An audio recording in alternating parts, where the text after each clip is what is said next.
여러분 안녕하십니까? 화요일 아침 뉴스 퍼레이드 황병준입니다. 대전의 한 초등학교에서 8살 여학생이 교사가 휘두른 흉기에 숨지는 사건이 발생했습니다. 경찰은 교사를 상대로 범행 동기를 조사할 계획입니다. 노도일 기자입니다. 대전시 서구의 한 초등학교입니다. 오후 5시 50분쯤 이 학교 시청각실에 사람이 갇혔다는 신고가 119에 접수됐습니다. 출동한 소방대원들이 문을 열고 들어가 보니 8살짜리 여학생이 흉기에 찔린 채 발견됐습니다. 대원들은 심폐소생술을 해가며 아이를 병원으로 옮겼지만 결국 숨졌습니다. 여학생과 함께 있던 40대 여성 교사도 상처를 입은 채 발견됐습니다. 이 교사는 병원에서 수술을 받고 있는데 생명에 지장은 없는 상태입니다. 경찰은 이 교사가 범행을 저지른 뒤 자해했다며 자백했다고 밝히고 수술이 끝나면 범행 동기 등을 조사할 계획이라고 밝혔습니다. 최근에 복직한 이 교사는 우울증을 앓고 있는 것으로 전해졌습니다. TV조선 노도일입니다. 가장 안전해야 할 학교에서 교사가 학생을 숨지게 한 사건이 벌어지면서 주민들은 충격에 빠졌습니다. 도대체 어떻게 이런 일이 벌어지게 된 건지 경찰은 사건 경위 등을 밝히는 데 수사력을 모으고 있습니다.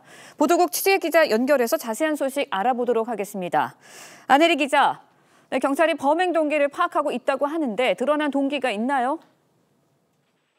네, 아직 범행 동기는 확인되지 않고 있습니다. 경찰은 해당 초등학교에서 범행에 쓰인 것으로 추정되는 흉기를 발견한 것으로 전해졌습니다. 하지만 사건 현장에 CCTV가 없는 데다 가해교사도 병원에 입원해 수술을 받은 상태여서 정확한 사건 경위와 범행 동기를 밝히는 데는 다소 시간이 걸릴 것으로 보입니다. 가해교사는 해당 초등학교의 2학년 담임교사로 휴직을 했다가 지난해 12월 복직한 것으로 알려졌습니다. 숨진 학생과는 평소 관계가 없던 것으로 전해졌습니다. 경찰은 가해교사가 흉기를 사전 구입하는 등 계획범죄 정황이 있었는지를 수사하고 있습니다. 경찰은 피해 학생 학부모 휴대전화에 설치된 돌봄 앱 등을 분석해 사건 경위도 파악하고 있습니다. 가장 안전해야 할 학교에서 발생한 범죄에 교육계와 학부모 모두 충격에 휩싸인 모습입니다. 인근 주민들은 교사의 보호를 받는 돌봄 수업 직후 어떻게 이런 일이 벌어지냐며 불안하다는 반응을 보였습니다. 대전시 교육청은 사건 발생 학교에 대해 긴급 휴교를 결정했고 오전 11시 기자회견을 열고 관련 내용을 설명할 예정입니다. 경찰은 수술을 마치는 대로 해당 교사에 대한 구속영장을 신청할 방침입니다. 보도국에서 TV조선 안혜리입니다. 계속해서 초등학교에서 발생한 8살 여학생 피살 사건 관련 소식 자세히 짚어보겠습니다. 네, 최진영 변호사, 장현주 변호사와 함께합니다. 안녕하세요. 네, 안녕하십니까. 상당히 충격적인 사건인데 네. 사건의 전말부터 소개를 해주시죠. 그렇습니다. 대전 서구 모 초등학교에서 벌어진 이른바 미성년자 약취인 살인죄가 발생이 돼서 국민들에게 충격을 주고 있는 것 같습니다. 예. 말씀하신 것처럼 그 10일 오후 5시 18분쯤 부모가 학교에 신고를 했다고 합니다. 예. 돌봄 학교를 마치고 학원을 가야 되는데 아이가 없어졌다라고 신고를 하고 그 신고를 받은 학교 측에서는 바로 확인을 했더니만 한 30분 뒤에 학교 2층 시청각실에서 아이들이 gat혀 있다라는 것을 확인하고 경찰에 신고를 했는데 예. 안타깝게도 그로부터 몇 분 뒤인 6시 정도에 아이가 흉기에 찔려 있고 또 그 40대 여교사가 네. 자해했는 그런 상황을 발견했던 것이죠. 빨리 어떻게 보면 119로 이송을 했지만 안타깝게도 8살 학생은 목숨을 거두게 된 것 같은데요. 지금 그 목과 또 손목에 예. 어떻게 보면 피해를 입고 있는 그런 사람에 대해서 교사에 대해서 조사를 한 결과 본인이 이와 같은 일을 벌였다라고 자백을 했던 것 같습니다. 다만 그 가해자로 지금 의심되고 있는 교사 같은 경우에는 일정 부분 치료를 해야 되기 때문에 치료를 한 다음에 네. 지금 계속적인 그 수사를 통해 가지고 자초지종을 밝히기로 지금 하고 있는 것 같습니다. 예. 네, 일단 40대 여교사, 숨진 8살 여학생과 어떤 관계였기에 이런 범행을 저지르게 된 건지 여기도 관심이 쏠리거든요. 그렇죠. 일단 범행 동기가 가장 중요하기 때문에 평소 어떤 관계였는지 이 부분도 수사기관이 수사 수사를 모을 것으로 보입니다. 일단 해당 교사는 돌봄 교사는 아니고 일반 교사인 것으로 전해지고 있고요. 네. 특히 우울증 등의 문제로 휴직을 했다가 작년 말 정도에 복직한 것으로 파악은 됐습니다. 게다가 지금 같은 학교 2학년의 담임을 맡고 있었던 것으로 알려져 있었기 때문에 숨진 학생과는 평소에는 특별한 관계가 없었던 것으로 현재까지는 전해지고 있거든요. 예. 따라서 이 부분에 대해서 경찰이 수사력을 모아서 범행 동기가 과연 무엇인지 좀 살펴봐야 될 것 같고요. 일단 대전시 교육청도 긴급 휴업까지 결정한 상황입니다. 네. 지금 숨진 아이의 아버지가 아이의 휴대전화에 설치되어 있는 부모 보호 어플리케이션을 통해서 이 사건 현장에서 나오는 일부 소리를 들었다고도 하는데 이 사건의 진상을 밝힐 증거가 될 수 있을 것으로 보십니까? 간접 증거는 충분히 될 것 같습니다. 예. 전후 상황상 어떻게 보면은 그 아이가 오지 않아서 신고하는 과정에서도 그와 같은 부모 보호 애플리케이션에 예. 들려오는 소리를 듣고 신고한 것이 아닌가 싶은데요. 그리고 그 아이가 없어진 이후에 이런 사건이 있기까지의 어떤 그 소리를 휴대폰을 통해서 다 들었다라고 하기 때문에 그 전후 내용을 어떻게 보면 녹음이 될 수도 있고 그렇기 때문에 그것을 가지고 이 가해자로 추정되는 여교사에 대한 이 자백을 받아내는 그런 부분이 있을 수 있기 때문에 상당히 전후 사정을 밝힐 수 있는 객관적이고 과학적 증거가 될 것으로 보이고요. 예. 실질적으로 지금 들리는 그 내용에 보면 아이 소리는 들리지 않았습니다만 늙은 여자가 달리는 것 같은 그런 휙휙 하는 소리라든가 그때의 지퍼 열고 닫고 하는 소리, 그때 범행 상황을 상당 부분 상세 있는 그대로 지금 들려주는 소리가 들렸다는 점에서는 아마 그 사건의 실체적 진실을 밝히는데 상당히 유력한 증거가 되지 않을까 생각을 합니다. 예. 네, 범행 동기를 파악하는데 이제 경찰이 수사력을 모으고 있는 것 같은데 이게 우발적인 범행인지 계획된 범행인지 이걸 밝히는 것도 중요할 것 같습니다. 지금 상황에서는 어떻게 판단할 수 있을까요? 사실 아직은 수사 초기이기 때문에 단정하기는 어려울 겁니다. 예. 다만 일부의 보도에 따르면 흉기를 미리 준비한 정황이 있다라는 것으로도 보아 아마 경찰에서도 계획 범죄인지 여부 아마 조사할 것으로 보이는데요. 예. 당연히 흉기도 수거해서 조사 중이고 CCTV도 조사를 해볼 것인데 중요한 것은 이 숨진 학생의 아버지의 이야기입니다. 이 아버지 측에서는 100% 계획 범죄일 것이다 이렇게 주장하고 있는데요. 네. 그 근거가 저번 주부터 이 숨진 아이가 미술학원에 다녀서 4시 40분까지 학교에 있는 유일한 아이였다라는 겁니다. 그러니까 당시에 혼자 있었던 것을 알았을 것으로 보이고 흉기 또한 직접 챙겨온 것으로 보인다면 계획범죄가 아니겠느냐 이런 의혹들이 나오고 있기 때문에 경찰로서는 당연히 계획범죄 여부 수사해야 될 것으로 보입니다. 네. 지금 사건의 전말과 또 범행 동기 등에 대해서 경찰 수사가 진행 중인 것으로 보이는데 지금 유가족은 학교 측에 책임을 묻고 싶다고 했어요. 학교 측이 이번 사건의 책임으로부터 자유로울 수 없을 거다. 어떻게 보십니까? 지금 현실적으로 고의 범죄다라고 한다고 하면은 참 그거에 대해서 학교에 책임을 묻기가 만만치는 않은데요. 예. 기본적으로 이른바 업무상 과실치사죄의 형사적 책임을 지는가 그리고 나아가서 민사적으로 손해배상 책임을 지는가 이 두 개가 문제가 될 것 같은데 지금 그 피해 부모 입장 같은 경우에는 이해할 수가 없다. 왜냐? 범행 장소가 2층에 있는 시청각실인데 시청각실 바로 옆에 돌봄 교실 그러니까 예. 이 아이가 학교 방과 후에까지 그 학원 가기 전까지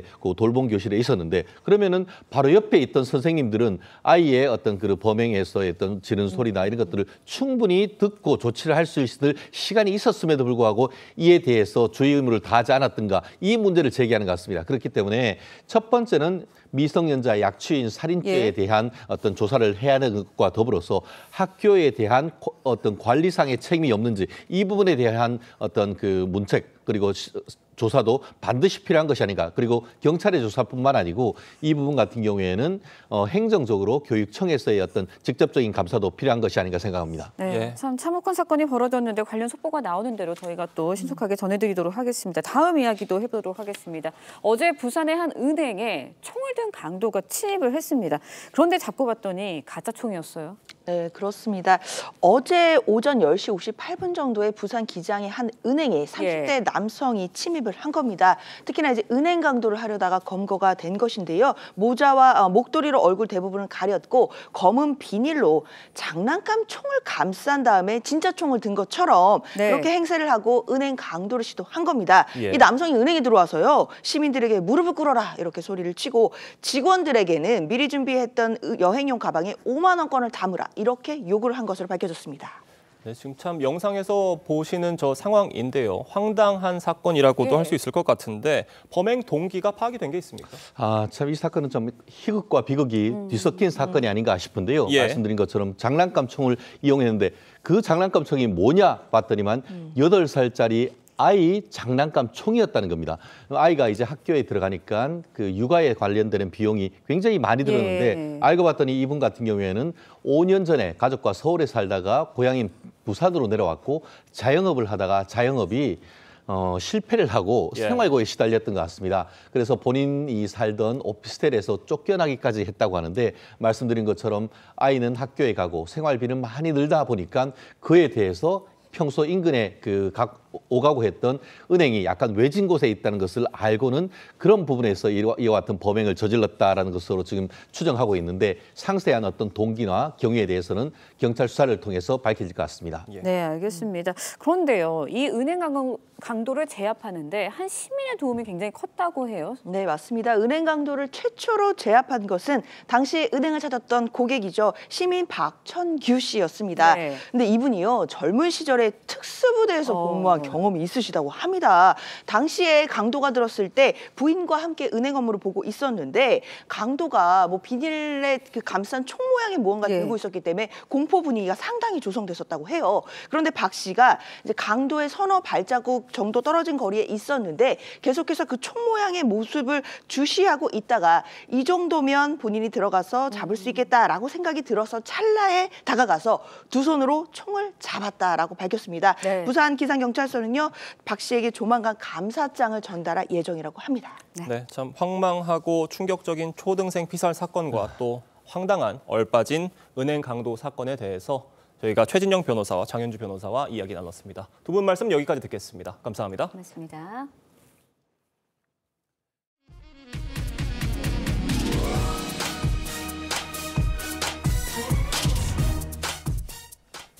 윤석열 대통령의 탄핵 심판 7차 변론 기일이 오늘 헌법재판소에서 열립니다. 이상민 전 해남부 장관과 신원식 국가안보실장 등 증인 4명이 출석하는데 특정 언론사 단전 단수 지시와 부정선거 의혹 등을 놓고 공방이 벌어질 전망입니다. 박재훈 기자의 보도입니다.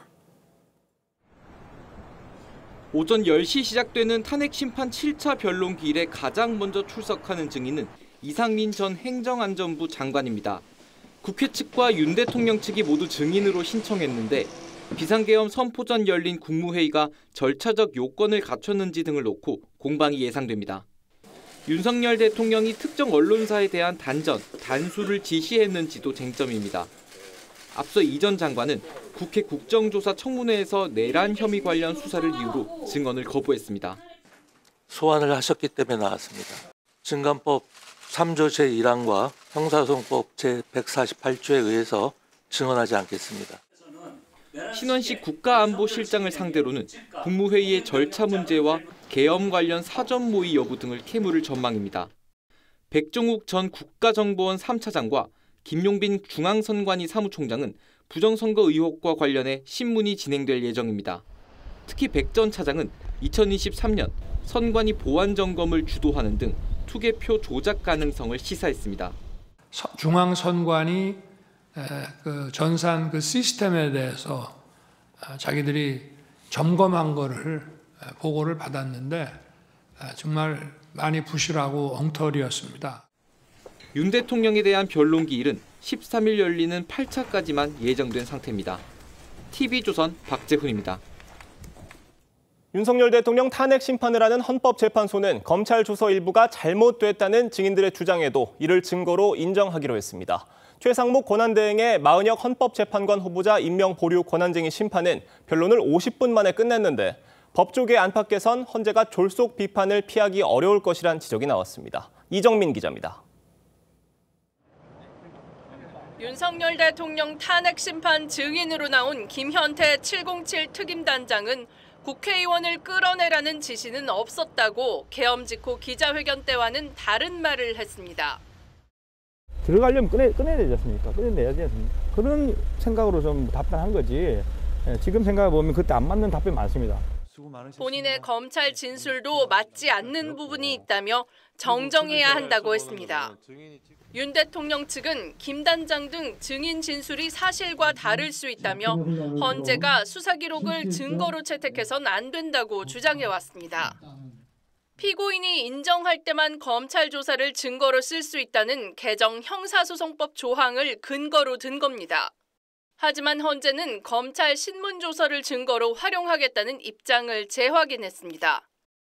헌법재판은 형사재판이 아니며 박근혜 전 대통령 탄핵 심판부터 이 기준을 적용해왔다고 설명했습니다. 헌재는 최상목 대행이 마은혁 헌법재판관 임명을 보류한 데 대한 권한쟁의 심판 변론도 50분 만에 끝냈습니다. 졸속 선고 논란 속 3일 선고를 연기한 뒤 변론을 재개했지만 최 대행 측의 추가 증인 신청도 기각하고 곧바로 마무리한 겁니다. 법조계 안팎에서는 헌재가 탄핵 심판을 서둘러 졸속 비판에 휩싸일 수 있다는 비판이 나왔습니다. TV조선 이정은입니다. 어제 더불어민주당 이재명 대표에 이어 오늘은 국민의힘 권성동 원내대표가 국회에서 교섭단체 대표 연설을 합니다. 권 원내대표는 추경 편성과 관련해 기존보다 진전된 제안을 내놓을 계획인 것으로 알려졌습니다. 이태희 기자입니다. 여당의 견제 속에 국회 교섭단체 대표 연설을 한 이재명 민주당 대표.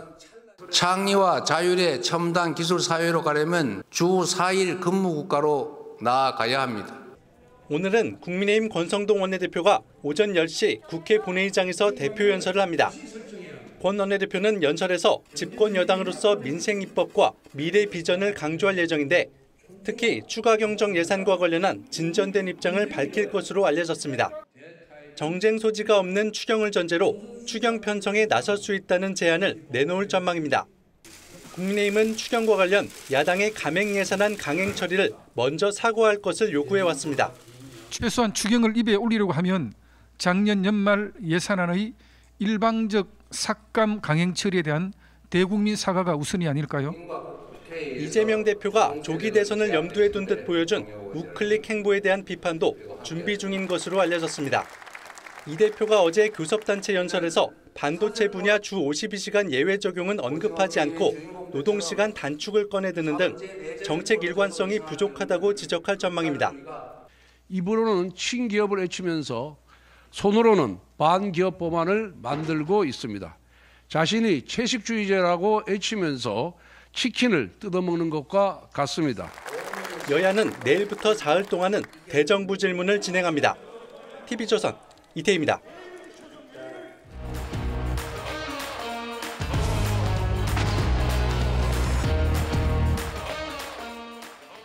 정치권 소식 짚어보는 아침의 맞수 시간입니다. 최병묵 정치평론가, 김상일 전 민주당 부대변인 나오셨습니다. 안녕하세요. 안녕하세요. 오늘 윤석열 대통령 탄핵 심판 7차 변론이 있을 예정인데요. 저희가 이 얘기부터 짚어보면요. 헌재가 이 당사자가 부인한 검찰 조서를 탄핵 심판의 증거로 쓸 수 있다고 얘기를 하면서 또 다른 논란을 키우고 있다. 이런 비판 나오고 있습니다. 그렇죠. 뭐 헌법재판은 이제 그 일반 법원의 재판과 다르다. 뭐 그거는 충분히 알고 있습니다. 그런데 이제 문제는 자 검찰의 신문조서라는 게 이제 문제가 되는데 우리가 최근에 이재용 삼성전자 회장의 재판에서 봤듯이 사실은 검찰이 신문조서를 다 완벽하게 썼다고 생각하고 그 기소를 했는데 1심, 2심 다 무죄 나오지 않았습니까? 예. 이것처럼 사실은 그 검찰 신문조서라는 건 검찰의 조사 결과입니다. 네. 그리고 그에 대해서 법원에 가면 이제 뭐 그 피의자나 피고인이나 뭐 이런 사람들이 반론을 제기해서 이제 법원의 심판을 받는 거거든요. 자, 그러면 만약에 헌법재판소가 이런 검찰의 신문조서를 그대로 증거로 채택하겠다 그러면 자기들이 법정에서 얘기한 것도 아니고 그리고 그 증인 중에 또 일부가 헌재에 나와서 그 신문조서하고 다른 얘기를 한단 말이죠. 그러면 어떤 게 사실이냐 하는 걸 규명하지 않고 그대로 쓰겠다는 거는 결국 그 법원에서 뭐 변호인 측, 그 피고인 측 얘기는 안 듣고 검찰 주장만 가지고 재판을 하겠다. 이거하고 별로 다르지 않습니다. 예. 이거는 공정한 정도가 아니고 거의 뭐 그 불법이다 이렇게 얘기할 수 있는 수준이기 때문에 재판과 다르다는 건 인정을 할 수 있으되 적어도 검찰 신문조서를 그대로 증거로 쓰겠다. 더군다나 증언과 다른데 이거는 저는 어불성설이라고 생각합니다. 지금 이런 상황이기 때문에 여권에서는 헌법재판소가 졸속 심리, 졸속 재판을 하고 있다 이런 비판과 함께 이 탄핵 심판을 지나치게 서두르고 있는 게 아니냐 이런 얘기도 나오고 있어요. 어떻게 보십니까? 글쎄요, 우리가 뭐 지나치게 서두르는 건지 아닌지 따져보려면 기준이 존재해야 되잖아요. 근데 지난 박근혜 대통령 탄핵 때와 비교해 볼 때 지나치게 빠르다고 보기는 좀 어려운 것 같습니다. 그때도 보면은 탄핵안이 통과된 게 12월 9일 날 통과돼서 3월 10일 날 결정이 이루어졌습니다. 그러면은 92일 정도가 걸린 것이죠. 근데 이번에는 12월 6일 날 통과가 됐어요. 그리고 지금 2월 6일이 지났으니까 2달 조금 더 지난 것이죠. 그럼 이 상태로 진행이 됐을 때 3월 초 중순에 결정이 나온다고 한다면 사실상 박근혜 대통령 때와 비슷한 시간이 걸리는 것입니다. 그리고 그때에 비해서 오히려 그 사안은 보다 더 간단하다고 다들 이야기를 하고 있거든요. 그런데 대통령 측의 어떤 방어권 주장과 반론 제기가 굉장히 강하게 제기가 되고 있기 때문에 그런 부분에서 조금 혼란스러운 부분이 있는 것이고 재판관들은 기본적으로 증거와 핵심 쟁점을 다 정리를 한 것으로 보입니다. 그러면은 그것에 대한 증거들을 정리를 해서 판단을 내리면 되는 것이기 때문에 이 심리가 졸속이고 빠르다 이렇게 얘기하기는 좀 어려운 것 같습니다. 지금 어제 헌법재판소가 마은혁 헌법재판관 후보자 임명 보류에 대한 권한쟁의 심판 변론도 제기를 했는데 50분 만에 끝이 났습니다. 이를 두고도 서두르는 게 아니냐 이런 지적 똑같이 나왔습니다. 아니, 그러니까 저는 뭐 시간의 문제는 아니라고 보고요. 뭐 예를 들어서 간단한 거면 금방 끝날 수도 있는 거죠. 문제는 어디에 있냐면 국회가 이제 우원식 국회의장이 여야 합의가 있었다 이런 식으로 그 지금 헌재에다가 낸 자료가요. 작년 12월 11일 자료입니다. 자, 그런데 그 이 헌법재판관 후보자들에 대한 인사청문 위원장이 그 이후에 바뀌고 그다음에 민주당이 단독으로 강행하고 이러면서 이제 합의가 깨졌다는 게 국민의힘의 입장이거든요. 그럼 합의가 깨졌기 때문에 지금 그 12월 31일에 최상목 대통령 권한대행이 임명할 때 여야 합의를 전제로 해서 그 이제 임명을 하고 2명만 하고 마은혁 후보자는 못하겠다 이렇게 된 거거든요. 그러면 12월 31일 2명을 임명할 그 즈음에 여야 합의가 과연 유효하냐 아니냐 이걸 따져야 될 텐데 어제 그걸 안 따졌어요. 그렇게 따지면 최상목 대통령 권한대행이 합의가 없었기 때문에 마은혁 후보자를 임명할 수 없습니다. 보류할 겁니다라고 하는 거에 대해서 헌법재판소가 어떤 결정을 내릴 수 있느냐 이거죠. 무슨 얘기냐면 따져보지도 않았으니까. 따져본 거는 12월 11일 그 이전 상황만 따져봤거든요. 그 이후에 합의가 바뀌었는데 뭐 이런 부분. 그러니까 핵심적인 내용을 헌법재판소가 지금 따지지 않고 서둘러 종결한 거. 이거는 결론을 내려놓은 것 아니냐. 뭐 이런 의심을 받기에 충분하다고 생각합니다. 지금 뭐 핵심 내용을 빠뜨리고 그 부분을 따져보지 않았다는 이 부분에 대해서 어떻게 보십니까?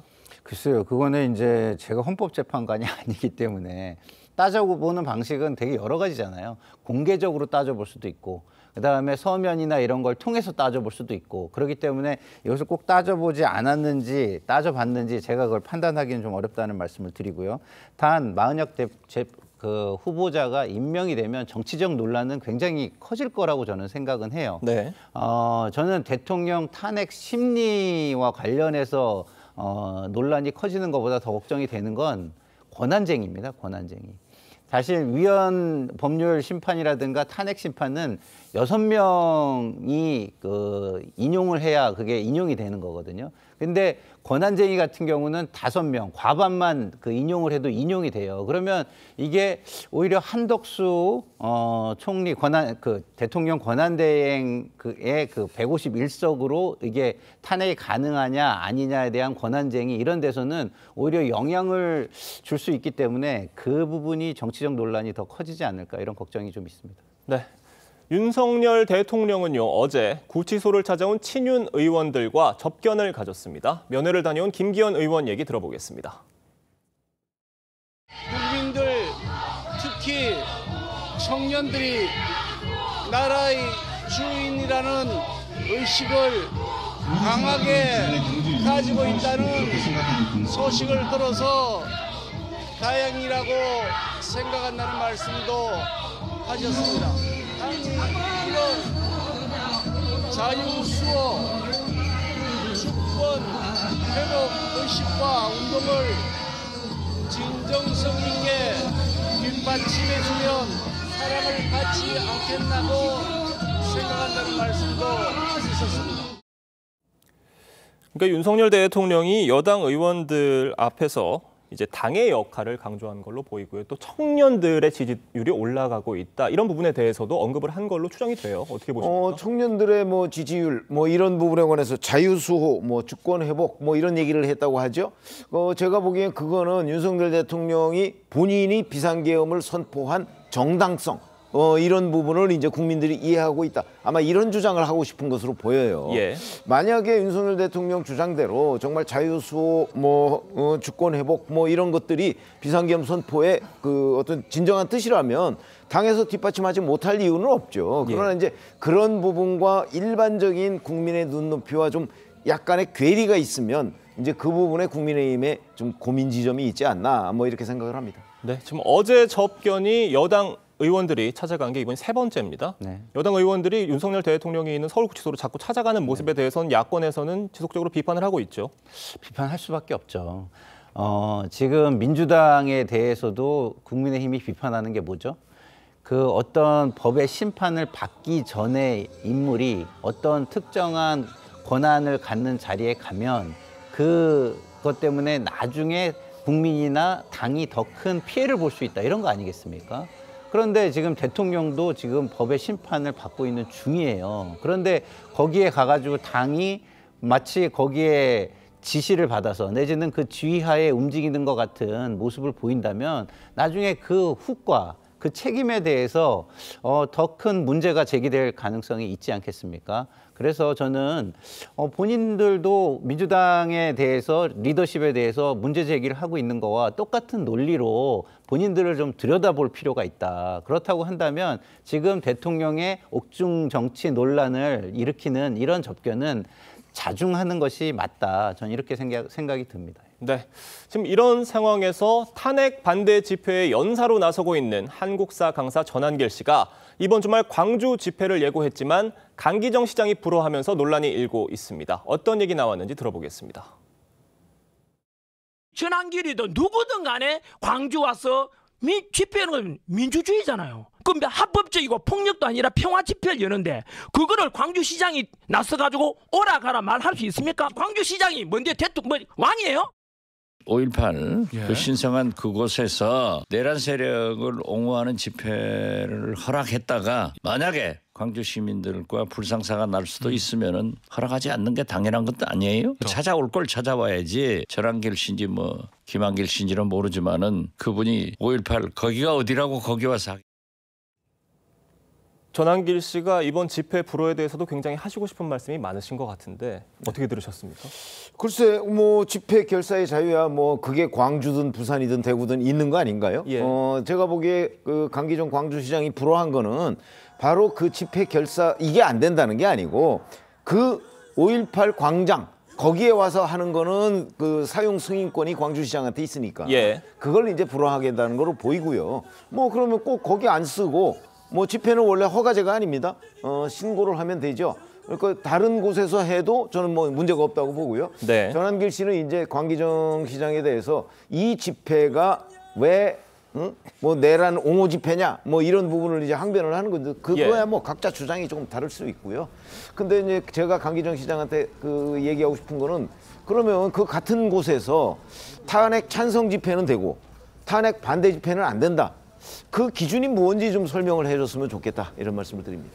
지금 홍준표 대구시장의 부인 이순삼 씨가 이 전한길 씨와 찍은 사진을 공개를 했어요. 이 상황을 두고도 정치권에서 여러 가지 해석이 나오고 있는데 이 부분은 어떻게 보세요?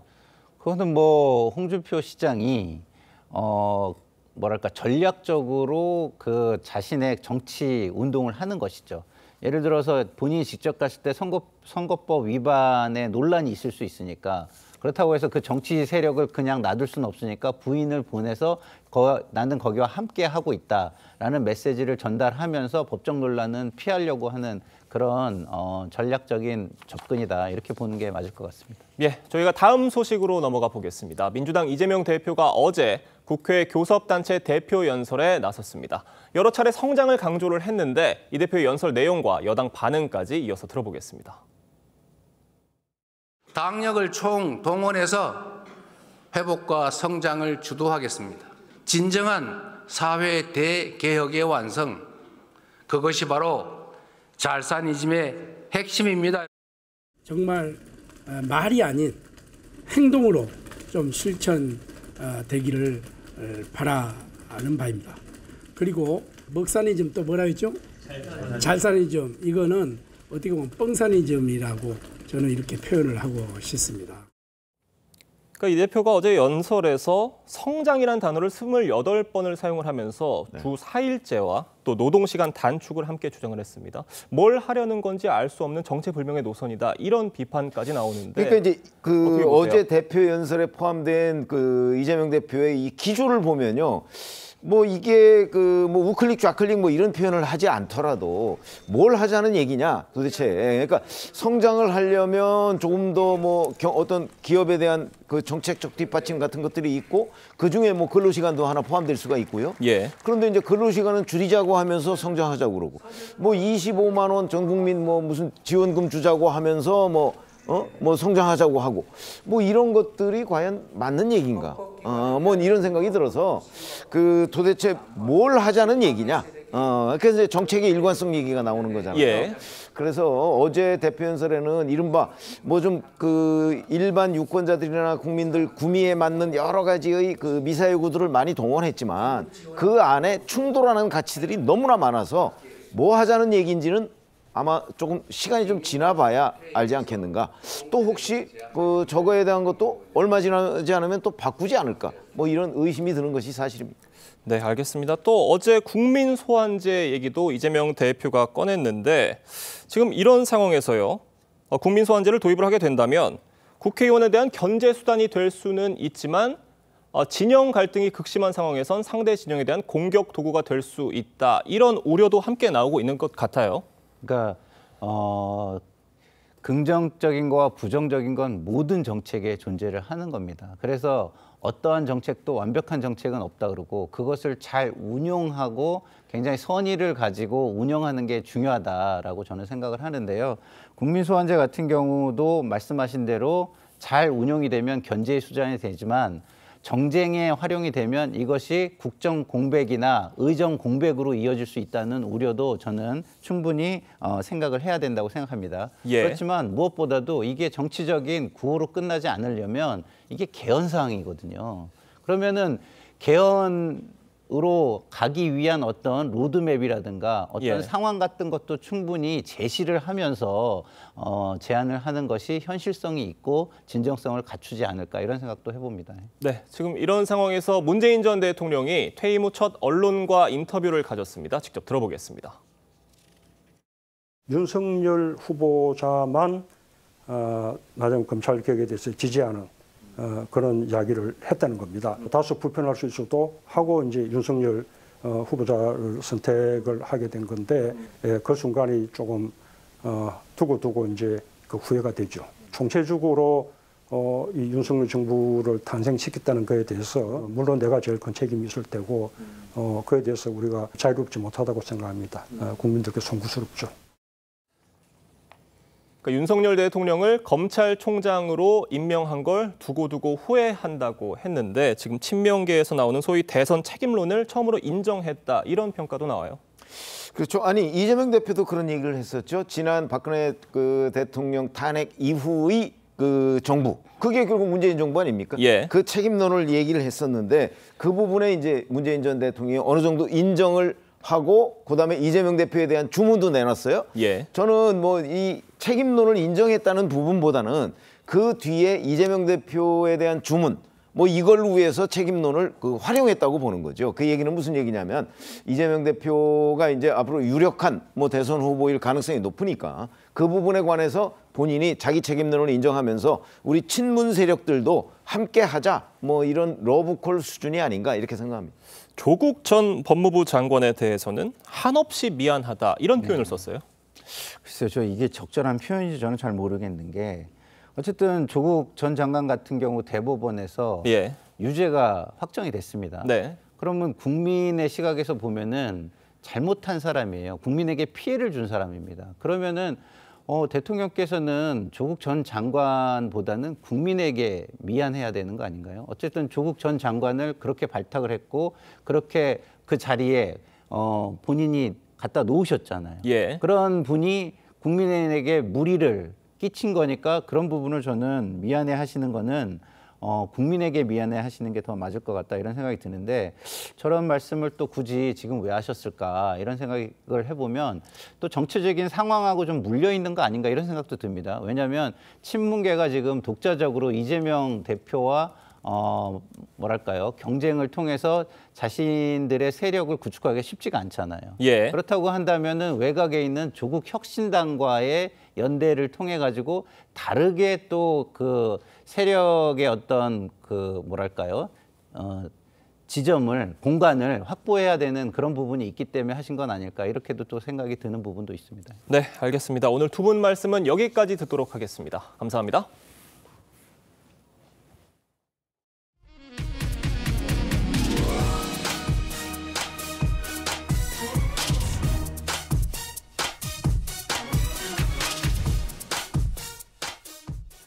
네, 트럼프 대통령이 미국에 수입되는 철강 알루미늄 제품에 25%의 관세를 부과할 것임을 공식 발표했습니다. 트럼프 대통령은 조금 전 백악관 집무실에서 이런 내용을 담은 포고문에 서명을 하고 이번 관세에 예외나 면제가 없다면서 자동차와 반도체, 의약품 관세도 검토 중이라고 밝혔습니다. 중국산 저가 공세에 미국 수출 분까지 좁아지면서 우리 철강 업계도 충격을 피해가기 어려워 보입니다. 장혁수 기자의 보도입니다. 철강 제품을 실어 나르던 롤러 테이블은 멈췄고 거대한 공장 내부는 텅 비었습니다. 지난해 11월 폐쇄된 포스코 일선제 공장입니다. 중국산 저가 공세와 글로벌 경기 침체로 휘청대는 철강 업계에 트럼프발 관세 폭탄까지 덮쳤습니다. 한국 철강 수출에서 미국은 12% 넘는 비중을 차지하는 최대 시장입니다. 25% 관세가 현실화할 경우 사실상 수출이 마비될 가능성이 있습니다. 다만 지난 2018년 트럼프 정부가 철강 제품에 25% 관세를 부과할 때 우리나라는 관세 대신 수출량을 제한하는 쿼터제를 적용받은 것처럼 협상 여지는 남아 있습니다. 국익을 최대한 확보를 하고 그다음에 우리 업계가 최대한 손실을 최소화할 수 있는 방안을 같이 한번 논의해 보겠습니다. 트럼프 대통령이 공언한 상호 관세와 보편 관세가 현실화되면 다른 제품들도 피해가 예상됩니다. 가장 높은 품목은 자동차입니다. 자동차는 대미 무역 흑자의 60% 이상을 차지하고 있는 큰 산업인데요. 100억 달러 정도의 대미 수출 감소 효과가 발생을 합니다. 일각에선 미국의 관세 정책이 주로 중국과 유럽연합을 겨냥하고 있어 미국과 자유무역 협정을 맺고 있는 우리나라는 반사이익을 볼 수 있다는 전망도 조심스럽게 나옵니다. TV조선 장혁수입니다. 네, 화제 이슈 콕 집어서 파헤쳐봅니다. 아침에 픽 시작합니다. 전해드린 것처럼 도널드 트럼프 대통령의 철강과 알루미늄 제품에 대한 관세 부과 관련해서 석병원 이화여대 경제학과 부교수와 함께 자세히 짚어보도록 하겠습니다. 안녕하세요. 안녕하십니까. 네, 앞서서도 저희가 전해드렸지만 트럼프 미국 대통령 미국으로 수입되는 철강과 알루미늄 제품에 25% 관세 부과하는 행정명령에 서명을 했습니다. 사실 이게 수개월 내에 그러니까 좀 더 시간이 걸리지 않겠냐라고 예상을 했는데 바로 이렇게 관세를 부과했어요. 예, 그렇습니다. 지금 속전속결로 정책을 추진하고 있는데요. 가장 큰 이유는 이번에 트럼프 행정부 같은 경우는요. 트럼프 대통령이 재선에 도전을 할 수가 없습니다. 그러니까 임기가 이번 한 번으로 끝나기 때문에요. 네. 뭐든지 정책을 빠르게 추진을 해가지고 조기에 성과를 내겠다라는 의지가 강하게 반영된 것으로 보입니다. 그리고 이번에 그 철강과 알루미늄 제품에 25% 관세를 부과하겠다고 선언한 가장 큰 배경은요. 해외 철강 수입으로 인해서 US 스틸을 비롯한 자국의 철강 산업이 위기에 빠지면서 지금 핵심 지지층이죠. 트럼프 대통령 당선에 지금 큰 공을 세운 러스트벨트 지역의 노동자들의 일자리가 위협을 받고 있다라는 판단하고요. 예. 그다음에 산업용뿐만 아니라 군사용으로도 핵심인 철강 산업이 붕괴되는 것을 막아서 안보 차원에서도 이것을 보호를 해야 된다라는 두 가지 목표를 달성하고자 하는 미국 정부의 정책 의지가 반영됐다 이렇게 보시면 되겠습니다. 네, 미일 정상회담에서 나왔던 그 내용도 좀 배경이 되지 않았냐 이런 분석도 있는데 그건 어떻게 보세요? 예, 그렇습니다. 미일 정상회담에서요. 지금 일본에서 원래는 US 스틸을 일본 제철이 인수를 하고자 했는데요. 그거를 갖다가 이제 50% 이하의 지분만 투자하는 것으로 유도를 하는 이런 과정에서 일종의 협상 카드로서 관세 부과를 사용한 것으로 보고 있습니다. 네, 알겠습니다. 지난해 우리나라 철강 수출액 대미 비중이 13% 수준이었습니다. 그렇다 보니까 당장 우리 철강 기업들 타격을 받을 수밖에 없는 상황이거든요. 예, 그렇습니다. 타격은 불가피할 것이다 이렇게 보고 있습니다. 지금 현재 포스코와 현대제철을 포함해서요. 우리 한국 기업들의 대미 수출에 큰 부담이 될 것인데 한국은 대미 철강 수출에서 263만 톤 무관세를 적용을 받고 있습니다. 그런데 향후 여기에 25%의 관세가 적용될 가능성이 크다 이렇게 보고 있는데요. 이 연간 263만 톤 무관세 쿼터를 적용받는 것은 사실은 트럼프 행정부 1기 때의 그 협상의 결과입니다. 1기 때에도요, 그 2018년에 전 세계 철강 제품에 25% 관세를 부과한 바가 있습니다. 그 당시에 협상을 거쳐가지고요, 그 연 평균 수출량의 70% 수준인 263만 톤까지만 무관세 쿼터를 적용을 받아서 그 수출을 할 수 있게 그 이상 초과 수출은 금지가 됐고요. 그래서 이것을 지금까지 유지를 했습니다. 그래서 수출 물량을 줄이는 대신에 무관세 혜택을 받는 식의 해법을 도출을 했는데요. 여기에다가까지 25% 관세를 부과하게 되면 큰 타격을 받을 수밖에 없다 이렇게 보시면 되겠습니다. 여기에 더해서 알루미늄 같은 경우도요. 그 트럼프 행정부 1기 시절에 이미 10% 관세를 부과했는데 25% 추가 관세를 부과할 경우에는 타격이 불가피합니다. 지금 어느 정도 우리나라가 수출하고 있는지 말씀을 드리면요. 지난해 기준으로 봤을 때 미국 상무부에서 발표한 자료에 따르면 우리나라는 미국의 세계 4위 수출국이고요. 29억 달러를 수출을 했습니다. 철강 제품 같은 경우는. 알루미늄은 세계 3위의 수출국으로서 7억 8천만 달러를 수출을 했는데 이것이 다 타격을 받을 것이다. 이렇게 예상하시면 되겠습니다. 네, 그런데요. 미국에 이제 현대자동차나 LG전자 같은 공장이 있지 않습니까? 그렇다 보니까 현대자동차만 봐도 사실 거기 자동차에 쓰이는 강판이나 철강 제품들 한국에서 가져다가 쓰는 걸로 알고 있거든요. 그렇다면 미국 공장에서 생산하는 그 제품의 단가도 올라갈 수밖에 없는 거 아닙니까? 예, 그렇습니다. 사실은 이게 우리나라에 단순히 철강 산업에만 타격을 주는 것이 아니라 자동차라든지 전자산업에 연쇄적으로 타격을 줄 수 있다는 것이 더 우려되는 점입니다. 앵커님께서 지적하신 것처럼 현재 우리 현대자동차뿐만 아니라 LG전자, 삼성전자가 다 공장을 가지고 있거든요. 그래서 현대차 그룹 같은 경우도 알라바마 공장, 조지아 공장 등 자동차 공장을 가지고 있고요. 향후 미국 내 생산량을 늘려서 120만 대까지 생산량을 늘릴 계획인데 이러면 이제 철강 제품은 약 120만 톤이 들어갈 예정입니다. 그런데 이 대부분의 철강 제품을 갖다가 국내에서 현대제철이 생산하는 철강 제품을 미국으로 수입해서 쓰고 있었는데요. 여기 25% 관세가 부과될 경우에는 당연히 생산 원가가 늘어날 수밖에 없고요. LG전자도 테네시 공장, 그다음에 삼성전자 사우스캐롤라이나 공장에서 세탁기, 건조기 같은 가전제품 생산했는데 여기 들어가는 알루미늄이나 철강 제품에 관세가 붙게 되면 당연히 생산 원가가 상승을 해서 타격을 받을 수밖에 없기 때문에 결국은 미국의 철강 제품을 사서 쓰는 방법을 고려할 수밖에 없어서 우리 철강 산업에도 타격을 줄 수밖에 없고요. 이렇게 되면 우리나라 철강 회사들도 결국은 미국 내에 공장을 직접 짓는 것을 고려할 수밖에 없고 그러면 국내 일자리가 사라지는 한국 내 일자리가 사라지는 문제점이 발생할 수도 있습니다. 네, 25% 관세 어떻게 부과할 것인지 명확하게 공개가 되지 않았어요. 그렇다 보니까 시기 그리고 어떤 방식으로 부과가 될지 여기에도 관심이 쏠리거든요. 예, 그렇습니다. 지금 정부하고 철강 업계에서는요. 현재 무관세인 국가에는 25% 관세를 매기고 25% 적용 국가에는 50%를 부과하는 식으로 추가 관세를 매길 것이다라고 전망을 하고 있는데요. 우리나라 같은 경우는 지금 한 3가지 정도의 가능성이 논의되고 있습니다. 현재는 263만 쿼터에 대해서는 무관세, 그 초과적으로는 수출을 금지하고 있는 상황인데요.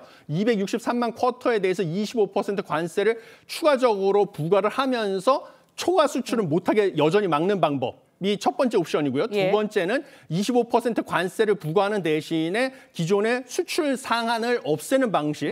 그다음 마지막은 현재 부여된 쿼터를 오히려 더 축소해버리는 방식. 이런 세 가지 방식으로 우리나라에다가 제재를 가하는 것이 아니냐 이렇게 전망을 하고 있습니다. 네, 여러 가지 방안에 대해서 저희가 대응책을 좀 마련해야 되지 않을까 이런 생각이 들었고요. 그런데 트럼프의 관세 폭탄 다양한 업적으로도 확대되는 모양새일 것 같아요. 반도체, 의약품에 대해서도 관세가 추가적으로 이제 앞으로 발표가 되지 않을까라는 생각이 드는데 어떻게 전망하세요? 예, 그렇습니다. 지금 트럼프 행정부의 정책은 기본적으로 관세를 부과해서 모든 산업의 일자리를 미국으로 땡겨오겠다라는 것이 전략이기 때문에요. 이러한 전략을 지속적으로 사용할 것으로 보입니다. 그래서 트럼프 대통령이 지난달 31일에 백악관에서 기자들에게 얘기한 것은 2월 18일경부터 반도체, 석유, 가스에 대해서도 관세를 부과할 수 있다. 그다음에 지난달에 열린 연방하원 공화당 컨퍼런스에서도 관세를 통해서 국가 경쟁력과 직결되는 컴퓨터 칩, 반도체, 의약품 등 필수 상품 생산을 미국으로 되돌릴 것이다라는 것을 선언을 했습니다. 그런데 이런 것들은 당연히 외국 기업들의 생산 시설을 미국으로 이전시켜가지고 미국에서 일자리를 만드는 긍정적인 효과가 있을 수도 있는 반면에요. 미국의 제품 비용을 상승시켜서 다시 인플레이션 위기를 키울 수 있다라는 우려도 지적되고 있는 상황입니다. 네, 미일 외교도 좀 짚어보도록 하겠습니다. 이시바 일본 총리 대미 외교 화제가 되고 있습니다. 트럼프에게 황금 투구까지 선물을 했다고 하는데 일본의 이런 저자세 외교 비난도 받았는데 일단은 방위비 인상 압박이라든지 이런 칠리는 좀 챙겼다라는 분석도 나옵니다. 이번 미일 정상회담 어떻게 평가하세요? 예, 지금 철저하게 그 전략적인 접근 방식을 택했다. 그래서 실리를 챙겼다 이렇게 보고 있습니다. 사실 이번에 트럼프 대통령하고 만나가지고 매우 진솔하고 강한 의지를 가진 지도자다. 신이 당신을 구원했다 같은 아부 발언을 쏟아냈을 뿐만 아니라요. 금에 대한 애착이 강하다는 그런 것을 반영해가지고 금 사무라이 투구도 선물했고 그다음에 1조 달러의 대미 투자. 미국산 액화 천연가스 수입 확대를 하겠다라는 것을 선제적으로 제안을 해서요. 대신 보복 관세 같은 압박을 갖다가 피하는 이런 효과적인 전략을 추구했습니다. 그래서 일정 성과를 얻었기 때문에 이런 전략적인 접근 방식을 택하는 것은 우리나라도 배울 만하다 이렇게 보고 있습니다. 네, 그런데 지금 우리나라 안타깝게도 탄핵 사태로 외교가 사실상 모두 정지된 상황이거든요. 아직 최상목 권한대행이 트럼프 대통령과 통화 일정도 잡혀지지 않았어요. 조율 중이라고는 하는데 우리나라 정부 어떻게 대응을 좀 책을 마련해야 할까요? 예, 그렇습니다. 지금 과거 황교안 대행 체제 때는 일본보다도 먼저 10일 만에 통화를 했었는데 지금 계속 후순위로 밀리고 있습니다. 결국은 우리나라도 일본처럼 좀 전략적으로 접근을 해야 되는데요. 미국이 우리나라한테 원하는 것은 조선업에서의 협력 강화입니다. 그래서 조선업에서의 협력 강화라든지 미국산 에너지 수입을 확대하겠다는 것을 일본처럼 우리가 선제적으로 제안을 함으로써 미국으로부터의 협상에서의 유리한 위치를 점하는 전략을 택할 필요가 있고요. 그것뿐만 아니라 미국의 관세를 회피해서 우회할 수 있는 수출 경로를 확보하는 방안, 그다음에 유럽이나 중남미 등으로 좀 수출을 확대하는 전략을 추진하는 것이 필요하다 이렇게 보고 있습니다. 네, 트럼프 관세 정책에 대한 지혜로운 해법 필요해 보입니다. 지금까지 석병훈 이화여대 경제학과 부교수와 함께 이야기 나눠봤습니다. 오늘 말씀 여기까지 듣겠습니다. 감사합니다. 과테말라에서 버스가 다리 밑으로 추락해 51명이 숨지는 사고가 발생했습니다. 현지 시간 10일 새벽 수도 과테말라시티에서 승객 70여 명을 태운 버스가 다리를 지나던 중 수십 미터 아래 하천으로 추락했습니다. 사고 원인은 즉각 알려지지 않은 가운데 지금까지 적어도 51명이 숨진 것으로 파악됐습니다. 아레말롭 대통령은 국가 애도 기간을 선포했습니다. 팔레스타인 무장정파 하마스가 갑자기 이스라엘 인질 석방을 무기한 연기했습니다. 이스라엘은 휴전 합의 위반이라며 강력하게 반발했는데 전쟁 발발 15개월 만에 타결된 가자 전쟁 휴전이 살얼음 위를 걷는 모양새입니다. 이정민 기자의 보도입니다. 무장정파 하마스 산하 알카삼 여단 대변인은 15일 예정됐던 이스라엘 인질 석방을 연기한다고 밝혔습니다. 이유는 이스라엘이 지난 3주 동안 휴전 합의 조건을 지키지 않았기 때문이라며 가자 북부 주민 귀환을 늦추거나 총을 쏘고 구호품 지급도 이루어지지 않는다고 주장했습니다. 다만 이스라엘이 합의 사항을 지키면 수감자 교환은 계획대로 진행될 것이라고 밝혔습니다. 이스라엘은 휴전 합의 위반이라며 즉각 반발했습니다. 네타냐후 총리는 합의를 위반하는 하마스의 어떤 행위도 심각하게 받아들일 것이라며 안보 내각 회의를 앞당겨 소집했습니다. השבת כל חטופינו הביתה. הבטחה שעזה לא תהווה עוד איום על ישראל. 카츠 국방장관도 모든 상황에 대비해 군의 최고 수준 경계 태세를 지시했습니다. 휴전 중재국인 이집트 보안소식통은 휴전 합의 파기 가능성에 우려를 표하고 있다고 외신은 전했습니다. 지난달 19일 전쟁 발발 15개월 만에 이스라엘군과 하마스가 6주간 극적 휴전에 돌입했지만 발효 한 달도 안 돼 휴전이 깨지는 것 아니냐는 우려가 나옵니다. TV조선 이정민입니다.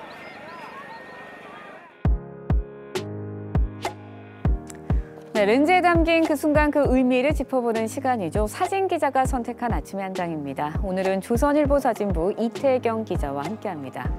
안녕하세요. 오늘 아침에 볼 사진 어떤 건가요? 네, 내일이 정월 대보름인데요. 정월 대보름을 맞아 우리 주변 곳곳에서 관련 행사들이 이어지고 있습니다. 현장 모습 사진으로 만나보겠습니다. 정월 대보름은 겨울의 끝을 알리고 봄의 시작을 기념하며 풍년을 기원하는 의미가 담긴 날입니다. 서울 노원구 당연천에는 정월 대보름을 앞두고 기념 행사가 열렸는데요. 참가자들은 신나게 불을 휘두르며 쥐불놀이를 즐깁니다. 쥐불놀이와 함께 낙화놀이도 펼쳐졌습니다. 당연천 위로 쏟아지는 불꽃들이 아름답게 빛나고 있습니다. 네, 서울에서 이런 행사가 오랜만에 열리는 것 같은데요. 하이라이트가 따로 있다고요? 네, 그렇습니다. 정월 대보름 행사의 하이라이트는 바로 달집 태우기인데요. 우리 선조들은 정월 대보름에 애군과 악기를 쫓고 한 해의 무사 안녕을 기원하는 의미로 달집을 태웠습니다. 이 달집 태우기를 할 때 불이 크게 타오르면 그해 농사가 잘 된다 믿었다고 하는데요. 이날 현장에 나온 사람들 모두 타오르는 불꽃을 보며 건강과 행복을 빌었습니다. 네, 커다랗게 타오르는 불꽃처럼 좋은 일만 가득한 한 해 되셨으면 하는 바람입니다. 지금까지 아침의 한 장이었습니다. 매서웠던 한파가 오늘 낮부터 풀리겠습니다. 서울의 아침 기온은 영하 5.5도로 다소 춥지만 한낮에는 6도까지 오르며 평년 기온보다 높겠습니다. 내일은 전국에 비나 눈이 내리겠습니다. 오늘 늦은 밤부터 전남 서해안과 제주를 시작으로 내일 새벽이면 전국으로 확대되겠습니다.